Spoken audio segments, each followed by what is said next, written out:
Yeah. Hi, this short video is aimed at users of the Garmin 1040 head unit specifically, but it really does equally apply to most Garmin head units. You might be a new user of Garmin head units or haven't yet got into changing your screen layout for whatever reason. Either way, this video is for you. I've come across too many people who still have the default settings on their data screens. You've paid enough for this, folks, not to get maximum benefit from it. So this is just a quick helper about adding and populating activity profiles and data screens to suit exactly what you want and need.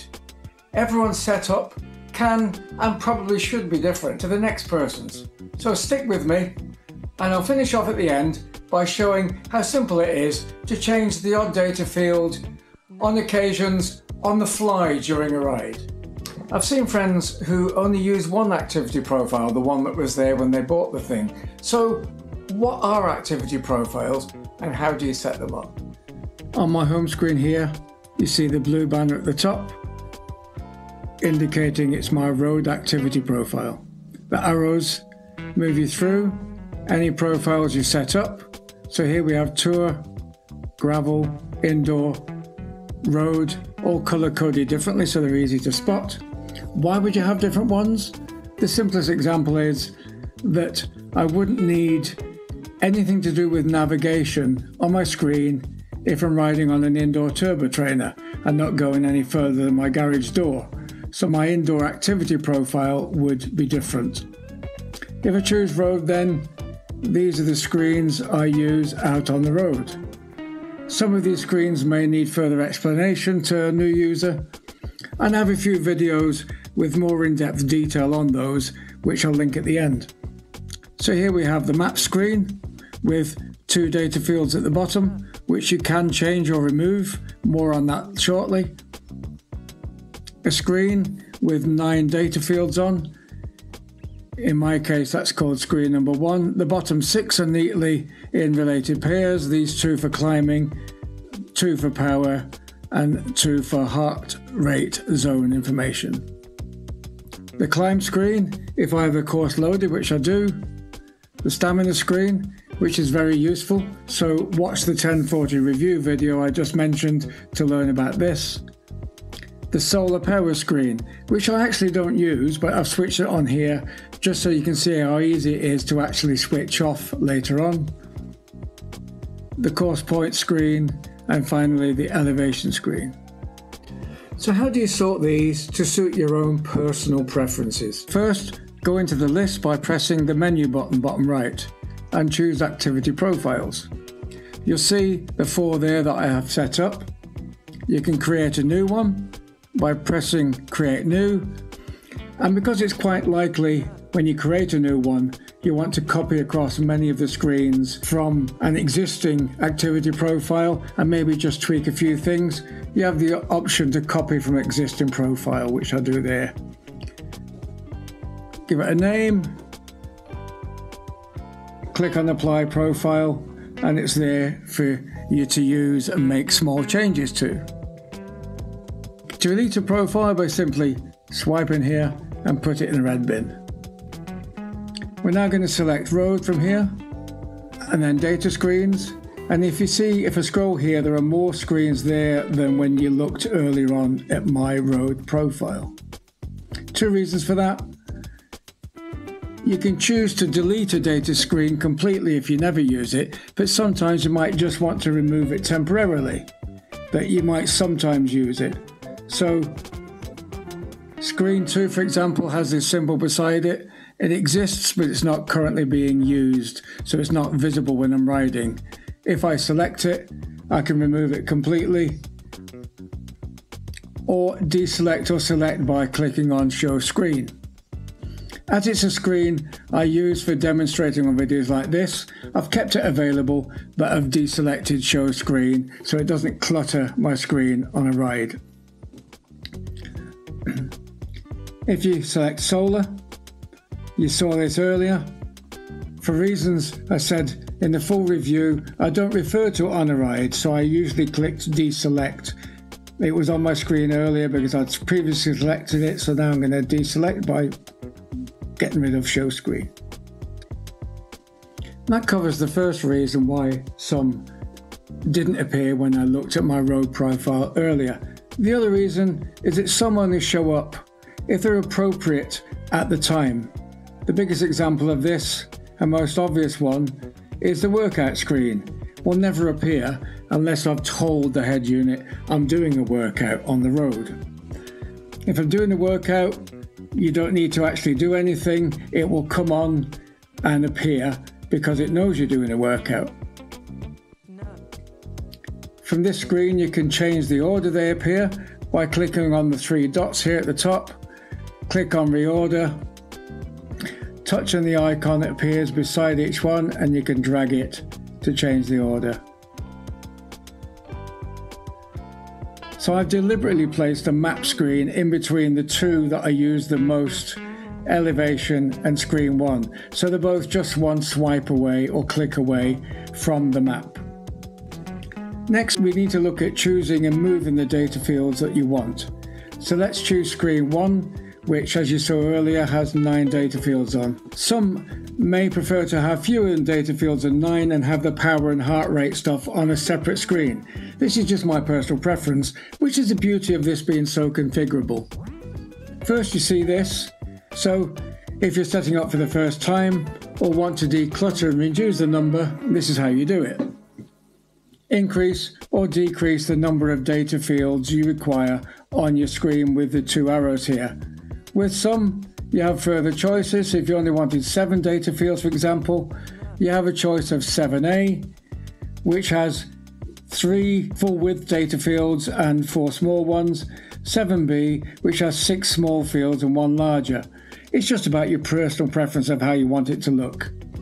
Once you're happy, you choose the right arrow at the bottom to select. You now need to decide what you want and where you want them. If you have 2 data fields you like and you just want to swap the position, you just tap both and they swap over. So here, swapping the time of day with the distance, and they swap over, and then the same to get them back. Next to each, we need to add a data field that isn't on your screen yet. Select where you want it to be with a double tap. Remember, if you also want to keep what's in that position already, you need to move it to another position, obviously. You now have a plethora of categories, and it's worth at this stage taking time to go through them all. As you may not be aware of what's actually available, you might come across through browsing something you didn't realize would be fantastically valuable to have on your screen during a ride. You can see all the categories here. I'm not going to go through them all here, or this video will be more than an hour long. Just scroll and read until you know exactly what you personally want on your final set of screens. Speed as example, and there you have the choices.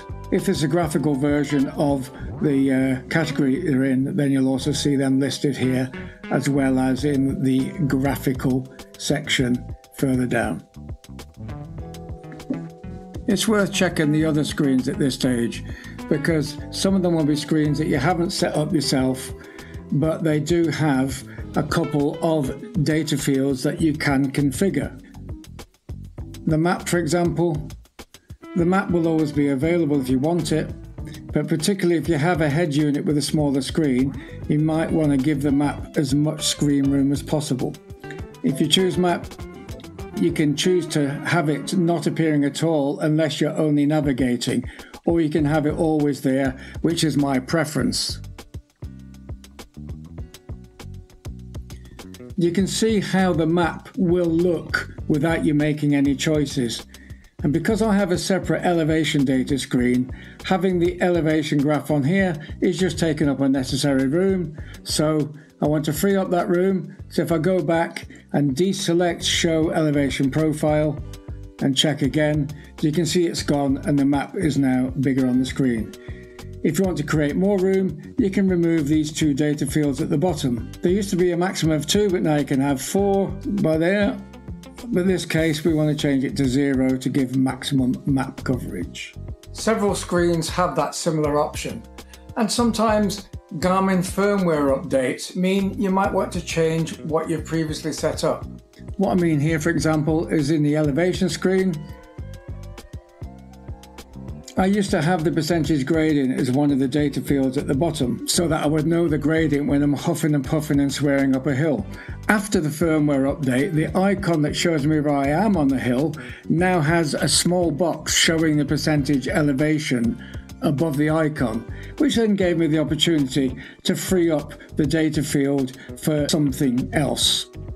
So that's how you choose and set up activity profiles, data screens and data fields to suit your own personal requirements on the Garmin Head unit. So what about if you wanted to change one on the fly during a ride?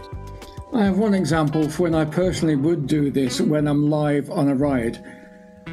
On my map screen, on my road profile, I have distance down here as one of the data fields. But when I'm following a course, my preference is to actually replace that with the distance remaining to the end of the ride. Obviously no use when I'm on a free ride, but in this case I'm following a course, so I need to change that to distance remaining. And you don't need to go through the setting screens that we did earlier. On this live screen, you just need to press it twice to change it, as we've already seen. Interestingly though, there are two things to bear in mind with this particular change and with any change on a live situation when you're changing the data fields at the bottom. On the first press, you can see there, it thinks you're trying to get back to the home screen. It keeps doing this. To get past that, just make your first press a long press and then you'll get past it. Secondly, distance to destination actually isn't found in the distance category where its name might suggest you'll find it. It's actually in the navigation section. So hopefully that saves somebody scratching their head for too long. And there you go, it's changed.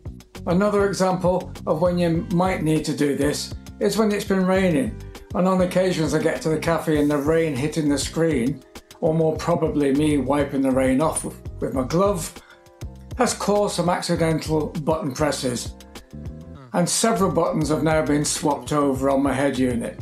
So that gives me something to do, putting them back while I'm drinking my coffee after I scoff my cake. So that's setting up and editing activity profiles, data screens and data fields. Put your expensive purchase to good use and get your setup to suit you. To that end, click on the yellow icon here to subscribe to the channel, and I've put together a playlist here of a handful of videos that give you a deep dive of certain aspects of the Garmin 1040. Just click here to access those. My website and cycling blog can be found at obbcycling.com. Happy cycling, and I'll see you soon.